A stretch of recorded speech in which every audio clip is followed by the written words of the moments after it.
I don't normally do this, but I wanted to come in real quick before we kick off today's podcast and just apologize. The last about 10, 15 minutes or so of this episode, the audio gets really wonky. I'm sorry, I had a recording error that popped up, and so I'm thankful that our friend Caleb was able to pull the remaining audio from our video file, but it is a little problematic at times just to hear clearly what's being said. But I did think it would be best just to even give you this subpar audio to really just capture the remaining bits of our conversation. So again, I'm sorry that the audio is less than ideal at the end here, but hopefully you're able to still just hear and understand our conversation as we continue to work through these things. So yeah, all right, on to the episode for today. All right, we are recording. You say committed. You say now we're live. Oh, now we're live. Just because I said you say committed. You say committed, I say commodity. Come on. Show me a box and I will climb right out of it. Not all boxes. You had an imagination as a kid. True. Yeah. It didn't stay a box for long though. As boxes should. What are we talking about exactly, Well, Kumar? so last time was segregation. This time we're going to talk about my least favorite historical black leader. Oh, man. Yes, I qualified I out the gates. He does have redeeming qualities. After the last episode, you said we don't always agree. I feel like this is one of those topics that there's not going to be agreement on. Maybe. I don't know. I mean, I don't know. Okay. Do you have an opinion of Booker T. Washington? No. Okay, so you might agree with me. I'll probably take the opposite of whatever you take. You have no opinion of Booker T. I do have an opinion. Okay. So I've read Up From Slavery. Yeah. I've read of some of his controversies, some of Kumar's perspective on that. You've been berated many times by my view of him. Yes, but I have not. I would not say that I have read widely enough. Gotcha. To consider it an informed opinion. Yeah. So this is the Booker T. Washington, Yes. the founder of Tuskegee Institute. Yes. Yeah. Yes. Yeah. And he is very much so a leader, a historical leader. And I will say my opinion of him is formed less from what he wrote and more from what he was trying to do. Right. Mine actually comes from a true philosophical disagreement with him. I disagree wholeheartedly with his philosophy on how to deal with the ethnic question that his generation faced and my generation still faces to a different degree. And that's where mine comes from. It's not that he was a bad human being. I think that from everything I've observed about him, he was an honorable man as far as how he lived his life. He was not a hypocrite. He was consistent. Right. He said what he believed, and he believed it thoroughly. Right. All those things I say are true. And in fact, I have no reason to doubt even him being a member of the body of Christ. All those things. Yeah. My issue with him, and why I say least favorite, has everything to do with his philosophy and what I view as the repercussions thereof. Now, I tend to agree with you, but I think the only way that I can do that without blinking an eye is because of where we are in history now. I can look backwards and say he was wrong. And so I can Monday morning quarterback Booker T. Washington, but I don't know if I would be 100% in that same camp if I was in that day and time. Yeah. Because it sounded really, really good. Yeah. Well, along those lines, let's go to page 118.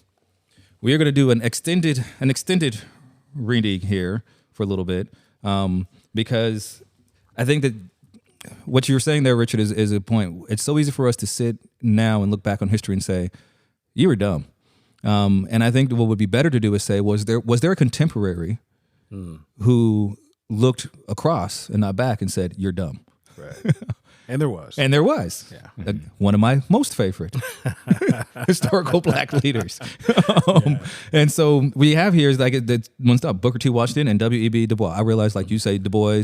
It's a debatable thing. I lean towards the French pronunciation, as I do with my own last name, which is why I say Richer and why I say Du Bois. Du Bois. So, but if you say Du Bois, whatever, it doesn't hurt my feelings. So it says, two distinct visions of the black future envisioned at the dawn of the 20th century turned on the answer to that question. So the question is, what is the question?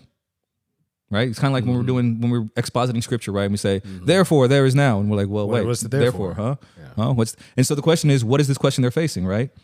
The question is, what should black people do in the face of this oppression, in the face of these, we talked about last time, these systems that are being constructed? Right. What should their response be? Should their response be, forget you people, I'm an equal, treat me like such, or answer, Or should your response be, well, we're going to find a way to navigate as best we can in a corrupt and fallen world and just make do? Right. That's really the question being faced is, should I respond by standing up, holding my ground, shoulders back, or should I respond by just giving in and making the best I can? And Washington... Or is there a third way?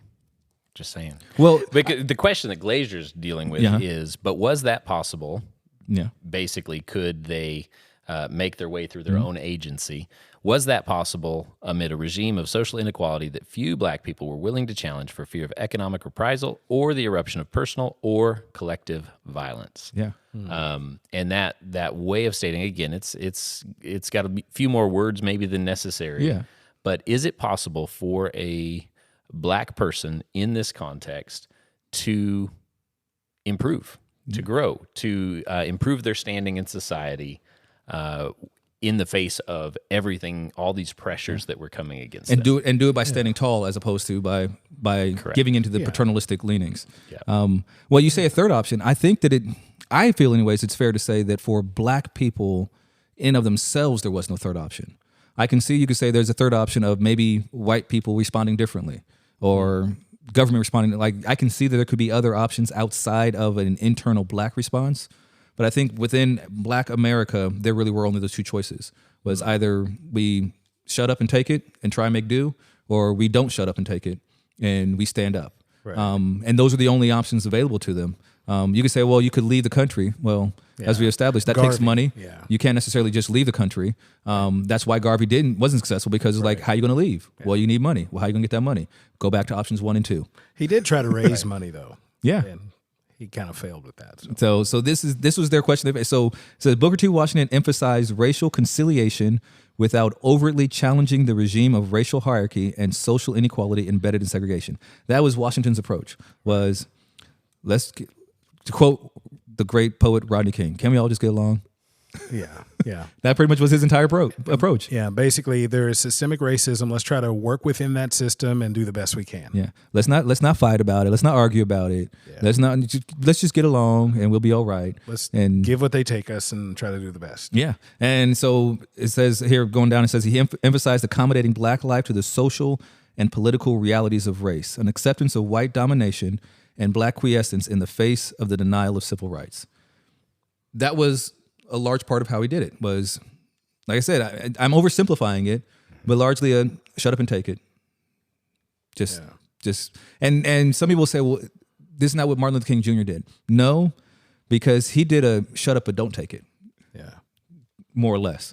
And that was actually the third way that I was talking about. Yeah. Instead of, just kind of kowtowing, I think the word was in the last one. And instead of kowtowing to the white overlords, kowtowing to the system, saying this is wrong, but we are going to work within the peaceful means at our disposal to express why it's wrong. Instead of a militant response, it is that third way of saying this is not right, but we're going to work within it to show you that it's not right. Yeah. Well, I think that Jim Crow was still bad in the 50s and 60s. Right. But I think part of why King could have that option and they didn't back then was because of the level of violence.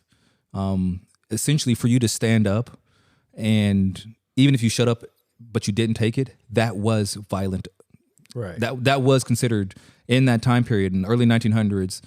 That was violent resistance for a black person to not take it, because you were going to go to jail or die. Yeah, I mean that was going to precipitate violence. Yeah, yes. Well, but also that was perceived as violence on behalf of the black person. Because it was for a black person to stand up and not take it was threatening. Yes, so that was defined as violent black behavior back then, wrongfully so. But that's something you can even see hints of that even today when people talk about police violence and things like that, and they're trying to understand why do people respond the way they do. Well, because, and we're gonna get into some of these other things in the next episode on lynching, but you still see shadows of that. He didn't give in. It's like, dude, he was on the ground crying for his mom. Yeah, but he looked at me. Any resistance could be considered threatening. Yeah. And so that was the atmosphere. And so in that sense too, you could say, well, Washington, you're not wrong. In an atmosphere such as that, where to just stand up is considered violent, then, I mean, if you like breathing, You know, it goes on to say support for black common schools and industrial training while directing black youth away from higher education. This was what he looked at. And even like the Tuskegee Institute, it's a university, it's a school, but it is not a school like the school I went to. I went to Prairie View A&M University. So you had black schools that were about, we're going to make doctors and lawyers and politicians. Yeah. Washington's like, no, we're going to make electricians and plumbers. We're going to make, maybe a nurse, but probably more like a nurse's aide. Middle class. We're gonna make these highly skilled, highly intelligent workers, but we don't want to go too far now. Because if we go too far, that's threatening. That's aggressive. That's violent. Let's just go a little bit and call it a day. We don't want to get too uppity. Yeah. And this is versus Du Bois, which offered a very different vision. It says.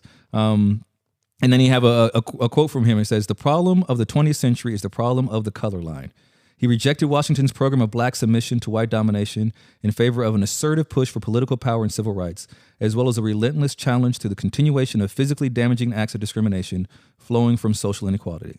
He also advocated for higher education. So again, you can see, I'm very biased, obviously. Me with all my way too many degrees. It was obvious which way I was going to go. But even as a little kid, I remember my parents gave these to me. They said, read both these books.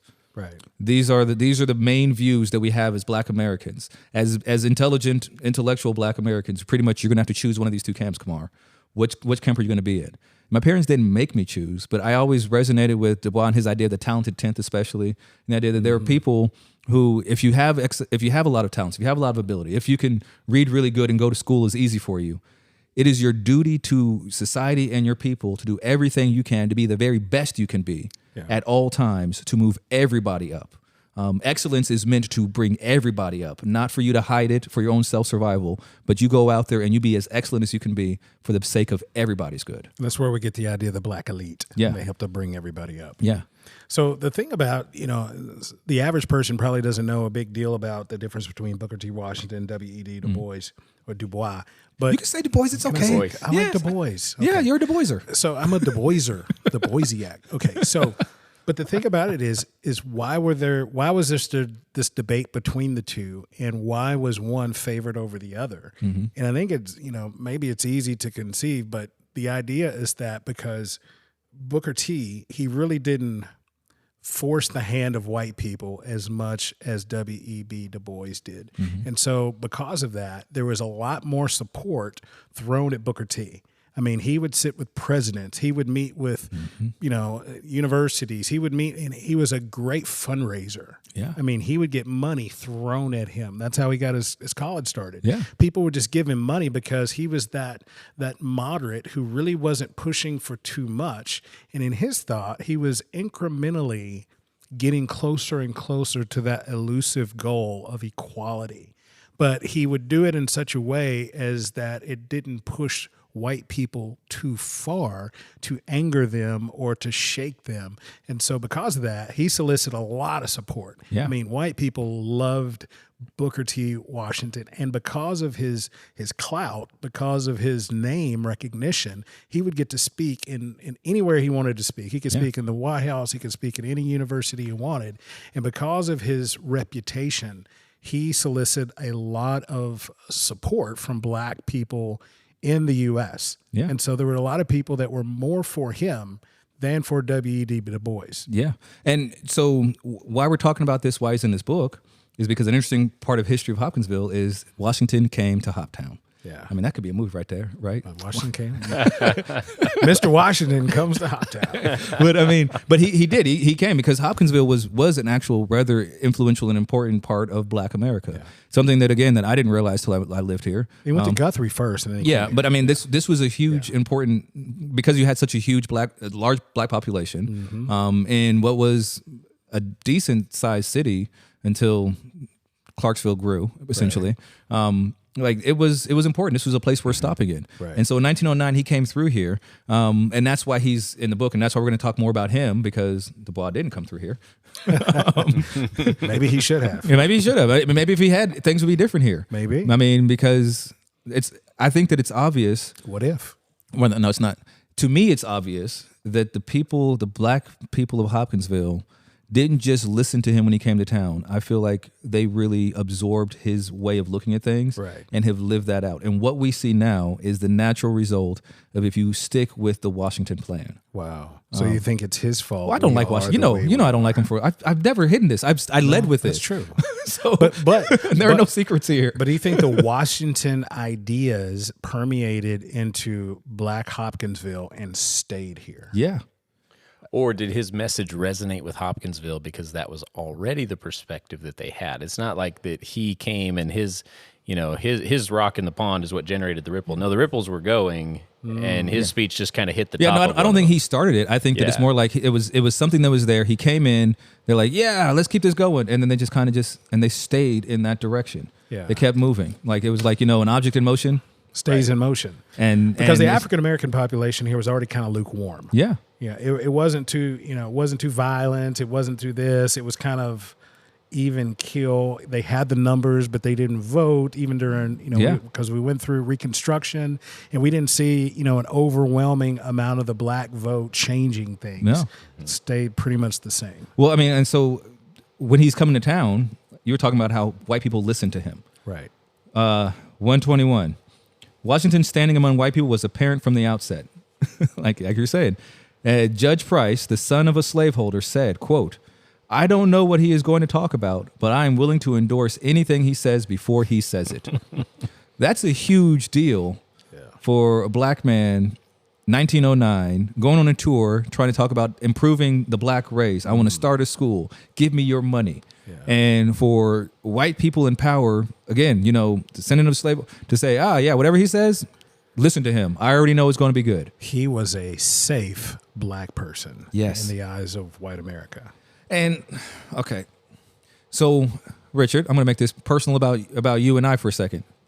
Brandon, I'll just sit here and watch. Brandon, Go ahead. Feel free to chime in on what you think about this question, all this. But is that a fear that you have? What's because to be seen as the safe black guy, to be perceived. I think that's we talked about, I think it was in the last episode, about the wearing the mask. Yeah. It's like, can I be unapologetically black? Doesn't mean I'm not going to be who I am, but does it mean that I can release the full weight of frustration or the full weight of my thought, knowing that it could potentially hurt people's feelings or that people would see me in a different way? And so I think there's a couple things that balance that. The regenerated heart that I have makes me care about the concerns of others. Yeah. If you had known me before Christ, I would not care. I'd probably do it to see what you thought. But because also in the station in life as a pastor, I care about the people that are in front of me, regardless if they're black or white. I care about the words that I speak or the message that we have, and how it's going to be considered or taken. And in public speaking, they say that's knowing your audience. Yeah. So I want to make sure that my audience receives what I say more than they care about what I think about them or what I think about them, if that makes sense. Yeah. So I think to some degree, yes.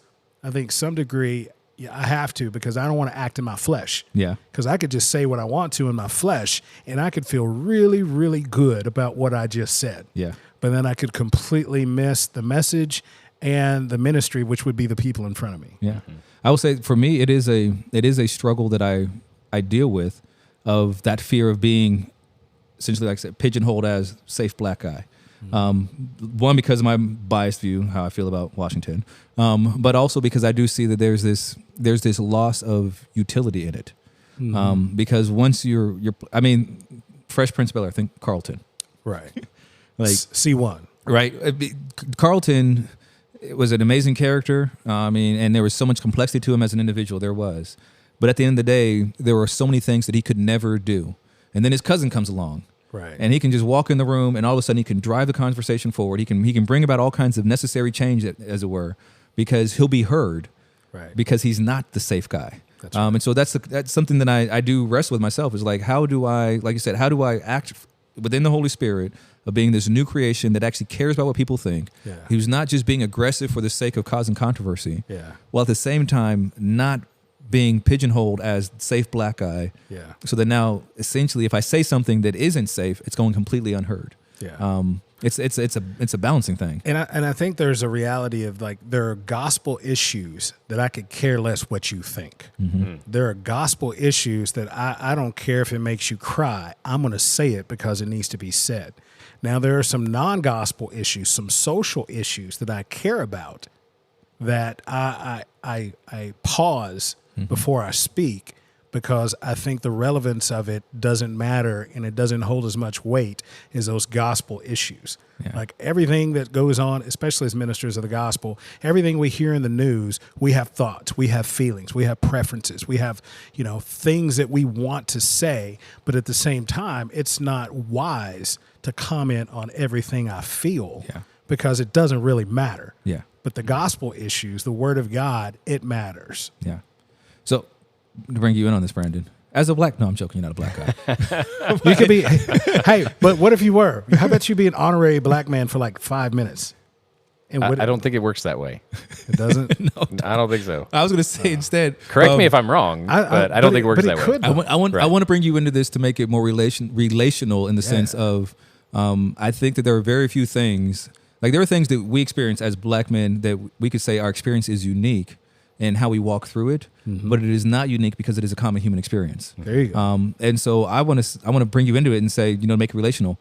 While you may not have that issue of safe black guy, do you struggle with that as far as being safe pastor guy?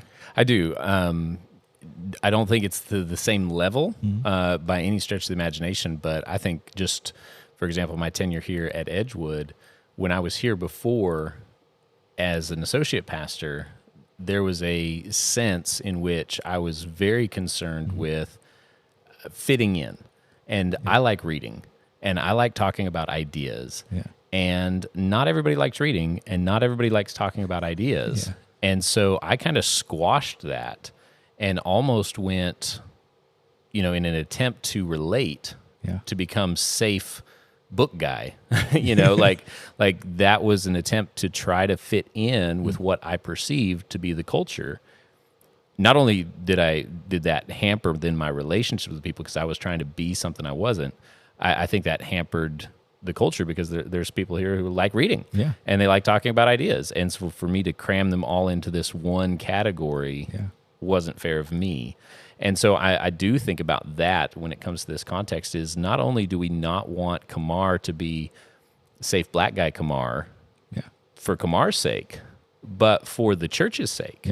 Yeah. For too long, I think the church in America, by and large, and I'm painting with an overly broad brush here, for too long, our approach to multi-ethnic congregations, our approach to cultural diversity has been, we are okay with you being a different color, but we need you to fit, assimilate culturally.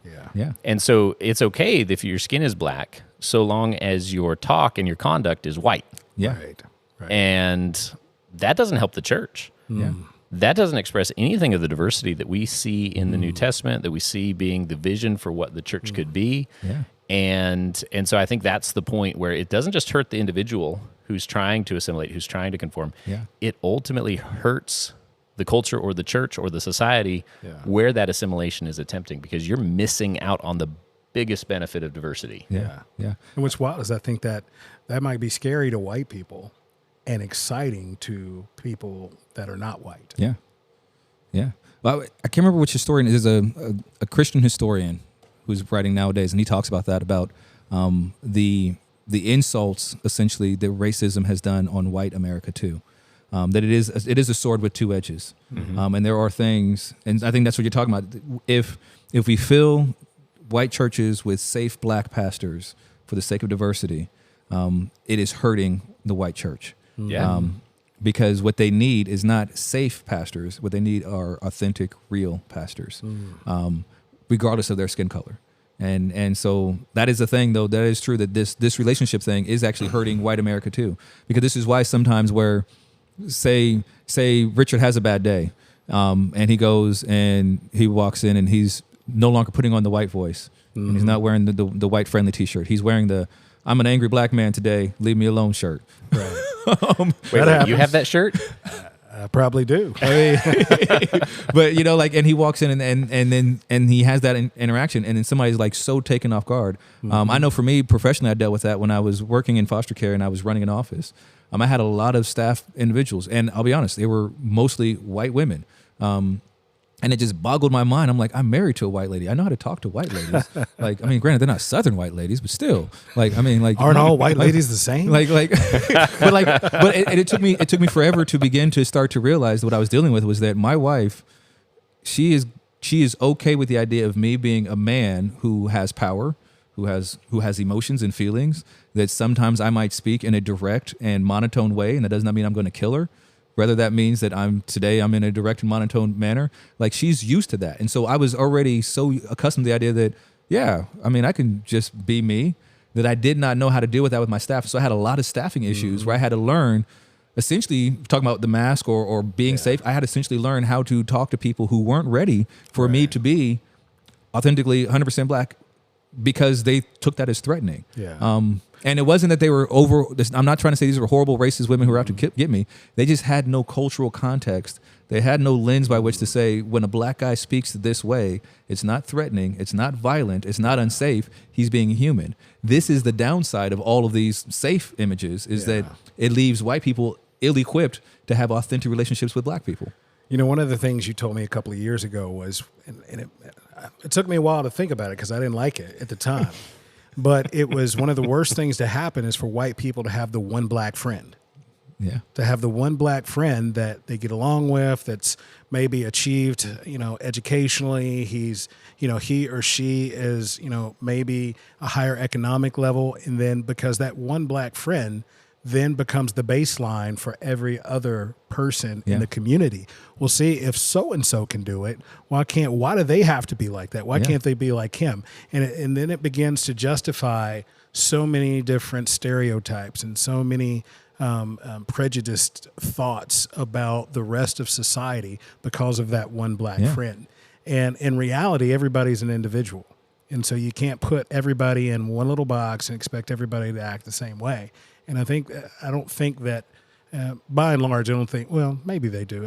African Americans probably do that to some degree to all white people, but by and large, everybody should be viewed as an individual. Yeah. And so I finally get that point. That was not mine. A couple of years, but he's again, with you now. I didn't invent it. I read it in the book, and it made me angry when I first read it. But then he presented the data, and I'm like, it wasn't Wendell Berry. To make it, no, it wasn't Wendell Berry. But to make it all the more relevant for us at the church level. Yeah. I do think this is, so that same book, actually one of our congregants is borrowing that book right now because they wanted to read more because of this. They said, I want to read more. I'm like, I want to learn more. I'm like, you know what? You can borrow these books. You can read these books. They really delve into it deeper. I told them, like, I don't agree with everything these books say. That book right there and the one we're talking about, that really messed me up and I didn't like it because it's written by two white guys. And I'm like, what? But the data they present, because it's data. I'm like, they're not wrong. Yeah. And one of the other things they talked about is, this is a real thing, document, the division between black and white Christians in America, which is really sad. But if you don't know this, anybody who's listening or watching doesn't know this, studies have been done. Barna Group, which is really good on studying things, have done this as well. Atheistic studies, like, it doesn't matter who studies it. When you study the political and ideological breakdown of Christians in America and just people in America, the largest ideological divide that exists between groups in America is between white and black Christians. Mm-hmm. White atheists and black Christians are closer together than white and black Christians. Wow. You know, I mean, black atheists and white Christians, like, literally, for some reason, being in Christ makes us more divided across the white-black line than anything else in this country. And I think part of it has to do exactly what we're talking about, is that because we have these places and they come in and they are that safe person putting on that mask, putting on that front, it leads to this false view of us and themselves. And it broadens the division instead of lessening it. Wow. So could you say the difference between the two is black and white? It's even bigger than that. I mean, I know that's funny, but the sad thing is that, like, it just, when I first, I'm like, this is really, but I mean, you see this in elections. It's really sad. I mean, elections are a great example of that. When you see people campaigning, and I'm not saying what side I'm on things, because I know between the three of us, we're all over the map on everything except for the gospel and Christ and the importance of life. Yeah. Yep. So, but that's the thing you'll see. Like, they'll say the Christian vote is this way, and it's like, no, the Christian white vote is this way. Right. And what are you saying to all the black and brown and Asian Christians? You're literally calling them non-Christian right now to their face because they don't vote the way you do. So to see black Christians and white Christians to come together, it really is a hand of God. Yeah. You got to get that. We should all listen in on this. No, I'm just, hey, girl. Sorry about that. But so back to Washington, because I do want to continue to make him look like a horrible person. Wait. Before we get there, before we make him look like a horrible person, I felt like on page 122, first full paragraph there. I do have another one there. Yeah. Yeah. I mean, like, I think that is the statement that I would say, okay, this is not a considered opinion, but I appreciated Glazier stating Washington's goals and the goals of those who were with Du Bois, however you want to say it. You're from Idaho, so you can say Du Bois because... Yes, we don't. Boise. That's right. Well, and so I was actually, I find myself distracted quite frequently in these podcasts, and one of those that was distracting me was, okay, hey, his name means of the trees, WEB of the trees. Interesting. Another reason I must love him. Boise. That's how Boise got its name. Another reason I love him because I love trees. Anyways, but yeah, so this statement that they were looking for the same thing. Mm-hmm. They wanted the same thing. It was not a disagreement of end. Washington would have never said this segregation that is taking place right now ought to be this way. What was your quote? Segregation now, then, now, and forever. Yeah, no, that's not his point. But he just disagreed on the methodology of how to get there. Yeah, and so he's. I just don't. I don't know. I feel like I need to defend him from you, but I don't know why. I don't know why either. Because same page. This is Glazier talking, who is biased, yes, because he's a human being. We all are. Such publicly expressed sentiments, optimistic to the point of fantasy, and devoid of any hint of recrimination or demand, guaranteed his support among white people. Like Judge Price, who said, "I don't know what he's going to say, but I'm all for it." Yeah. And so, and that's kind of my view too. Is like, dude, man, you're fantasy world. That's not going to work. I mean, you have the right ends in mind, but your means will never get there, dude. And see, that's the thing where I look back in history, though. It's like, what he said, it made a lot of sense. If you just work hard, if you try hard, if you just give it enough time and just put your head down and put your hand on the plow, keep moving forward, just be a good citizen, eventually these white folks are going to come around and they're going to accept you, and we're going to have equality, and we're going to have everything that we want. We just have to take our time and just be good citizens. And that did not work. And I think it's because he did not, for whatever reason, maybe he came from a really good plantation. I don't know. But I think his view of white Southerners, white people in general in America, but especially white Southerners, was just plain wrong. Quote from when he was in Hoptown. My favorite. You knew I was going to I know you're where you're page going. 125, top of page 125. This is when he was in Hoptown. He's sitting there and he's talking about how great Hopkinsville is, how happy he is to be here. And he says, we have here, in proportion to their number, probably the very highest type of Negroes to be found anywhere in the country. All right, that sounds great. Cool. You're coming to black folks. Yeah, go Washington. Type. Yeah, we're the highest kind. Then he goes and say, this is very largely due to the fact that we also have the very highest type of white people. He was a politician. He was playing. You guys are apologists for him big time. Yeah, he was a politician. I mean, he's reading his crowd, he's knowing his audience, and he's looking around. He says, "We got white and black people. Okay, we got the best black people. We got the best white. This is the best place on the planet." But here's the thing: is his thoughts. That's the thing. At the end of the day, they didn't work, because if you fast forward another 30, 40, 50 years, nothing changed, and actually things got worse. Yeah. Well, I take issue with him calling them the highest type of white people, just because what we've learned so far about the white people of Hopkinsville. Like, I think that's an unfair thing to say about, like, you should be offended as a white person, Brandon, that he would say that these were the highest kinds of white people. Are you saying that Brandon is the highest? No, I'm not saying you are, but I'm just saying, like, I mean, like the 30% white DNA I have in me is offended by this. Like we can do better than that. Washington, how dare you set the bar so low for whiteness to think that this is the highest type of white people? Miss Ellen might have still been alive. She could have been in that meeting. Yeah. Yeah. Well, that is very true. I hadn't thought about that before. Yeah. Interesting. But no, I'm not trying to be an apologist for Washington, and I'm not saying his is the right approach. I'm just saying that this is one of those issues where I think we have to give grace to anybody who's advancing a solution. Yeah. Anybody who's attempting to bring change in, I think has to be, okay, we're going to disagree on methodology, but I appreciate that you have the same goal that I do. Yeah. And I think that you see that in the relationship. If you read Washington, you read W.E.B. Du Bois. Go with Du Bois. It's okay. I'm gonna keep throwing different pronunciations. Like I'm gonna find the third way. I am. You can't say Du Bois. That's racist. Yeah. Why you calling him the boy, huh? Why you got to be a boy? Why can't he be the man? Yeah. Yeah. That was a moment of silent prayer there. Lord help me. But yeah, I do think that you read Douglas, you read Washington, you read all of these different perspectives, but they all are saying the same thing or wanting the same thing. They're just disagreeing about how to get there. And I think that in the church today, what we're going to find is nobody that I know of in the church who claims the name of Christ in a credible way is saying black people are inferior to white people. Nobody in the church is saying, unless you go to he qualified it. He said credible. That he knows of. Oh. He said that he knows of, and he called them credible. So Yes. he's so narrowed the scope. Yeah. I did narrow the scope. out of the 20 people. No, I'm just joking. No, but I think that there's this desire, this recognition for that's the true. equality of the races. Right. There's this recognition agree. in our world. We need this. 100%. There's just disagreements on how to get there. Yeah. And so what I don't want people who are listening to this to take away is, if I disagree with these three guys about the right way to go about it, I'm the enemy. Yeah. No. No. Not in the slightest. No. And so I would say the same thing for Washington. Like, okay, you're joking about he's my least favorite. No, I'm not joking. He really is my least favorite black leader. No. But Your least favorite? Of all the black leaders. Even Marcus Garvey? but I liked him more, yeah. But you're not saying he's ill-intentioned. Like I said, I believe he's in heaven right now. Yeah. I believe he's a brother in Christ. absolutely. I But he was believe wrong. that he was sincere in his beliefs. He was not a hypocrite, which He was sincere, but he was sincerely wrong. yeah. Do you think do you think he did harm? Yes. Okay, I do.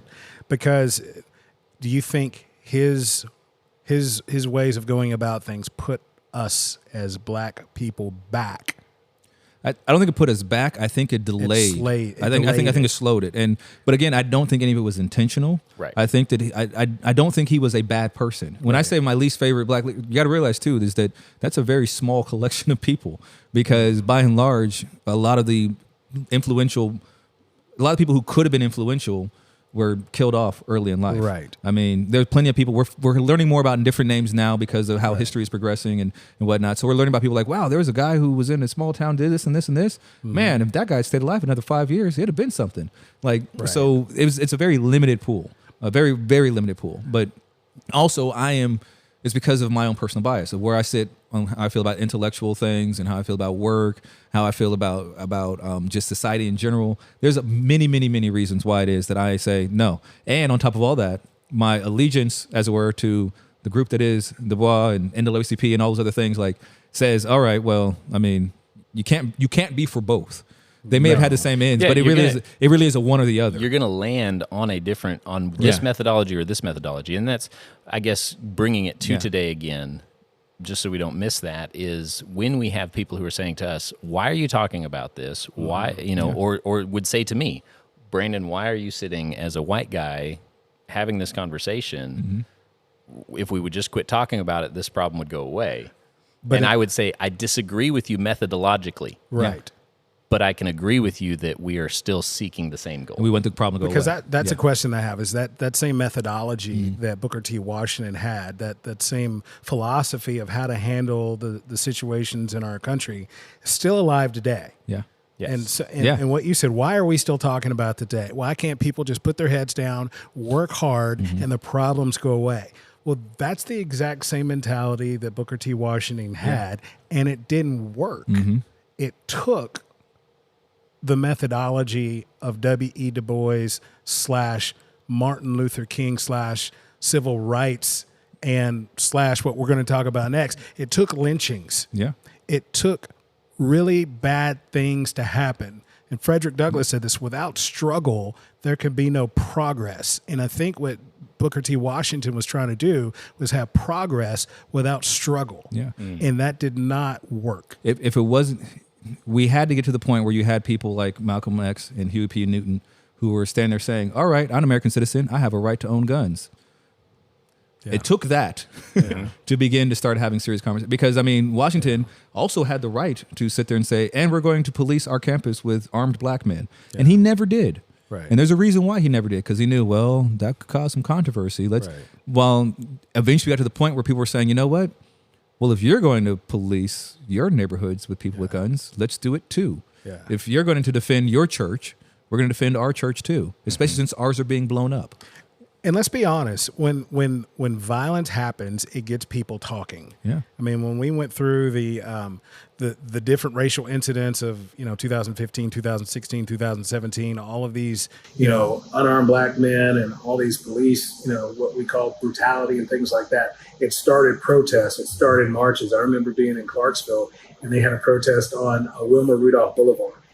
It lit up social media. What is going on? When can we talk about this? Maybe we all need to come together. But it wasn't on Exit 11. Yeah. Right? I mean, people were afraid that it was going to spread. Yeah. They were afraid that it was going to come in their neighborhood. So now let's talk. Let's discuss. Let's open up the airwaves. Let's sit down. Why can't church leaders come together? And when things are not good, let's talk civilized. Yeah. But when there's no problem going, why are we talking about it? Yeah. And unfortunately, minorities, we have a long memory. And I think that's one of the issues that a lot of people deal with, is that you have issues that never got resolved, rarely get talked about. And so when they continue to come up, people say, why is this an issue? And it doesn't become an issue until bad things happen. I was thinking how you said to have a long memory. It's easy to have a long memory when you're being constantly re-traumatized. And I think that's a large part of it. One interesting point, I think it was mentioned in here, when Washington came to town was right around this time. Was it right? No, I'm thinking about a different person. Yeah, that's the next part, Postal Brothers. Yeah, sorry, Postal Brothers. I'm dealing with Postal Brothers next. But I did want to talk about what's coming up next week, because I hadn't realized that until I was rereading this chapter. August 8th. Yeah. So is when they celebrate Emancipation Which Day is so weird. in this part of Kentucky. Like, yeah. We've got a lot of days, right? Yeah. So we've got June 19th, right? Which is Juneteenth. Which is a Texas thing. It's a Texas thing, but it's the one that got that's the one national that got the federal national holiday. And then we've got 4th of July, which is Independence Day. And then we've got August the 8th, which is, in a sense, the Freedom Day for Western Kentucky. Yeah, so Kentucky especially. And so did we celebrate all three? I don't know what I'm doing about August 8th this year. I mean, I got work that day. We got staff meeting. So should we do a special prayer during staff meeting? So we actually took the step of saying, hey, there's a list of holidays that the church observes. It's in our personnel handbook, et cetera, et cetera. And the personnel committee said we're adding Juneteenth. Awesome. Maybe we need to talk about adding August 8th. Well, Juneteenth is a national holiday. Yeah, so right. You can't go backwards on that one. But but August the 8th, that's, a lot of people, I didn't know that until I moved to Kentucky. Never heard of it until the last 2 years. I didn't know about it until last year when we scheduled a church fellowship for August 8th. And somebody said, well, we may not be able to get the park that we were trying to rent out because I think they do a big emancipation thing that day. I was like, why that day? And here it is. Yeah, I'm learning more again. Yeah. And also it's the day where Andrew Johnson released his slaves, which, I don't like Andrew Johnson. He was a Tennessee governor. He makes your list? He was a bad president, too. Well, Not a fan. Not a fan of Well, so the August 8th thing, like I said, I guess that can be a short bridge to the Poston brothers. Because that's a family that's very important in the history of this town. We talk about, Washington came here, important black leader, national level. Poston brothers, you got the one, was it Ted? Who's nationally known. He's what, the godfather of black journalists, I think we would call him. Yeah. That's what it says downtown. Yeah, I think that's what it was. But his brothers are the ones who influenced him. And so they're talking about how they started a newspaper. Was it what page are you on? 141. The Hopkinsville Contender. So there's no copies of it there. Yeah, that's a whole other frustration of mine. Like, how's that possible? Nobody saved nothing. Did they not save nothing, or did nothing get burnt? Like, what? I don't know. It's just or D. I mean, that's all just, of the above. Anyway, so we're gonna towards the end of that middle paragraph there in 141. It says the Poston brothers' protest against discrimination sprang from an intense race consciousness and a determination to act on it. They sought the kind of black empowerment that not only provoked white opposition, but also, in all probability, frightened numbers of black people in Hopkinsville. Giving up on a facade of racial amity for the sake of accommodation to social inequality, the Postons assuredly did not wear the mask. And then I wrote my little margin. Sounds like my kind of people. They were not making friends and influencing people. But so here's contemporaries to Washington that are essentially like a critique against his view. They said, no, the solution is we're going to make a newspaper and we're going to boldly print our opinions about what we should do. Their newspaper was talking about how it stopped being printed because they were protesting a World War I veteran parade. Because in the parade, they said, black soldiers march in the back. And they're like, no, that ain't right. And their newspaper got shut down for that. Where no longer would people print their newspaper in town. They go on to inspire their brother, who national acclaim and all that. But I think it's an interesting thing. Like, they stood up. And as he says, which is true, it didn't just scare white people. Like, the black people of Hoptown probably like, you guys need to sit down and be quiet. You're going to get us all killed. Like, and what is this, 1919? You got a book that you talk about us reading. Exactly. That's an important year, 1919. That was the Red Summer. There's a lot of things going on. Yeah. I mean, this is not a small thing for them to say, yeah, we know they might lynch us, but who cares? Because that was really happening. I mean, I think it was the year 1919, you had 20 plus 25, almost 30 racial incidents or racial riots. Even in, actually on the other side of the state, you had Corbin, Kentucky. And in Corbin, Kentucky, around, I think it was the same year, 1919, there were an encampment of African Americans that were just outside the city of Corbin. They were there to work on the railroads and different things. Well, there was a couple of guys who went in town. They got in a little, not even a brouhaha, but they got into an argument with a couple of the white guys. Well, the drunk white guys went and got a whole bunch of other white folks, and they gathered up all of the African Americans, about 300. They gathered up the men, women, and children, put them on a train going south, and sent them to Knoxville. And that was Corbin, Kentucky. That was also a little known fact about them is that's where KFC got started. Yeah. Kentucky Fried Chicken. Yeah, that's where KFC's from. Yeah. But the first KFC location was open in Salt Lake City, Utah. It probably was, but he first started making the chicken in a diner in Corbin. Yeah, or a Corbin gas station. Corbin's the home of KFC. Interesting. They have a sign that says Proud Millington Industry. Yes. Yeah. And Race Ride.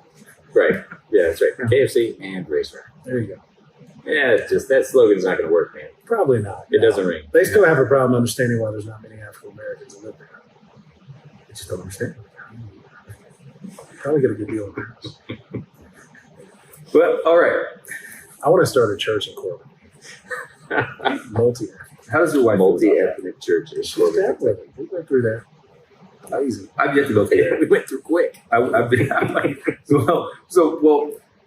On that part, I want to just to bring it back full circle before we close out this episode, as it were.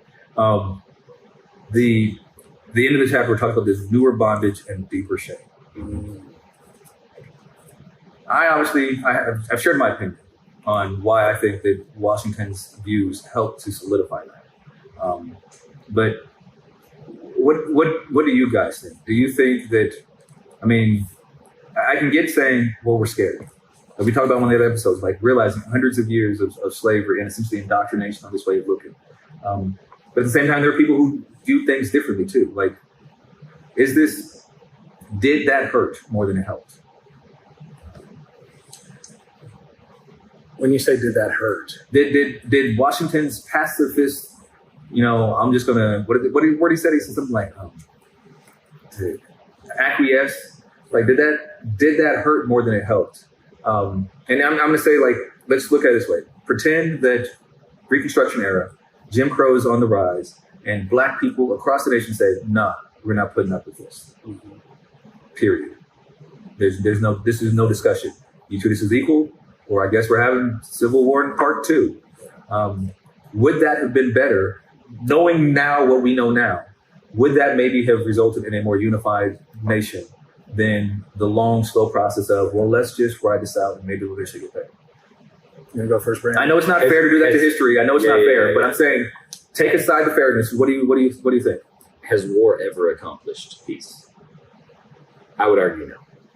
I would argue no, based on the New Testament, and I don't think that is the way to transformation and change. I think that Washington had a vision for how this could happen. Others had another vision for how it could happen, but both of them were hampered. I don't think you can lay the blame at either methodology's feet. Both of them were hampered by the fact that there were those in society who had a plan for a different direction. And so it's not like it was like, hey, here's one path forward, everybody agrees, we try this one, or here's another path forward, everybody agrees, we try this one. It was, hey, here's a black guy with an idea for how to move forward. Here's a black guy with an idea for how to move forward. And here's some white people in power who aren't going to let either one of these happen. And is that fair to say? I don't know. I kind of disagree. I mean, when you look at, okay, so Civil War is over in 1865. Okay, then immediately Reconstruction phase starts to go into effect, even though in Kentucky it meant a little something different than it did in the lower southern states. But you see something that had never happened before. You see momentum. You see the vote beginning to give African Americans power. You see African Americans in Congress all throughout the state and in Washington, D.C. And we're on the tail.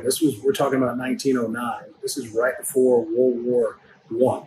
But what you're seeing is some inertia, some energy in this reality that African Americans can be equals. And so when Booker T proposed his ideas, it was slowing down that momentum. And really what it did was when World War I was over, right around 1918, 1919, we see an emboldened African-American population that now has been taught that they can be equals in the battlefield. They know how to use guns. They were treated as equals on other nations, and they know what equality feels like being in France, being in different places. And they come back and they see that they're 30, 40, 50 years behind where they were. Yeah. And they realize that we have been treated wrong, and we know what it feels like to be treated right. And I think if we stayed on that same trajectory after the Civil War, going into Reconstruction, and if the methodology of W.E. Du Bois was implanted in place, there would have been some struggle. But I think what it would have done is the struggle that was eventually fought in the 60s, it would have happened faster, and it probably wouldn't have lasted as long. And we would be further, I say we as African Americans would have been further along where we are today versus where we would be if we did things the way we did things. I will say this, and then we'll end off this episode. I'd say that we definitely agree that if only the church had been the church. Because I hear what you're saying about violence, wars never solve the problems. I'm obviously biased and agree with what you're saying. Anytime the laws to the answer, I agree with it. But I do think that at the same time, we can all three agree that, but if the church had stood up, because both of these guys are leading, both these guys claim Christ as their Lord and Savior. Both these guys, I think, are in heaven based off of what I understand about them. But they were both also still trying to lead as Christian men from a worldly way, and not from a purely biblical way. Right. And had we had church leaders stand up, and the church lead on both sides, that would have been truly something. On both sides. Well, we're gonna end it there. I have no idea what the audio's gonna look like because I just now realized that did that stop recording thing on me again. Interesting. So we'll find out what the audio sounds like. We might have figured out the entire credit, so who knows? We'll find out. I said a ton of brilliant things. I'm saying bye to that thing then, and end it. That's that. I love it.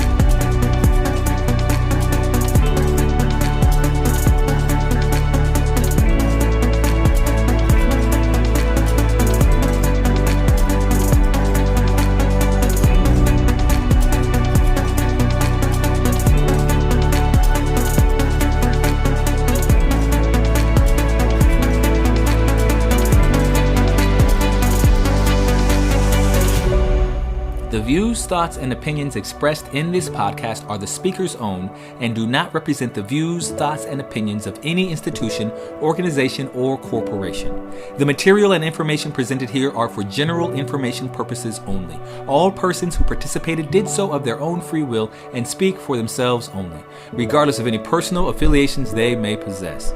Been Pastoring Through Some Hard Times is a production of Salt.Light.Love Ministries. All rights reserved.